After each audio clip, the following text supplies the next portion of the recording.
Hi, and welcome back to Stuff About Tutorials. In today's video, you're going to talk about on how you can share uploaded files in your Collect. Maybe you uploaded files in your Collect and you wanted it to share to your friends but you don't know how. So today I am going to teach you on how you can share your uploaded items from your Collect to your friends. Check the video description and I will try to leave the written instructions.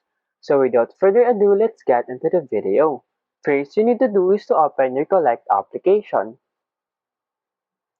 Once you open your Collect application, you will be directed into this page. In your All Items, you can also see here below the boards Sort Later and Account. In here, to share an item to your friends, simply select that item that you want to share. For example, you want to share this one. Tap on it. And as you can see from the bottom right corner of your screen, there's a Share button. Simply tap on this Share button. And then as you can see in here, you can share it via Nearby Share, Messages, Vivo Share, Email, Notes, Messenger, Facebook, and then many more.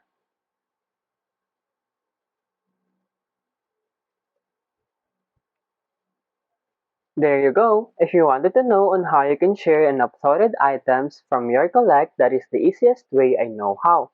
If you know another way to share and uploaded items from your Collect, leave a comment below. Also, be sure to subscribe for more videos.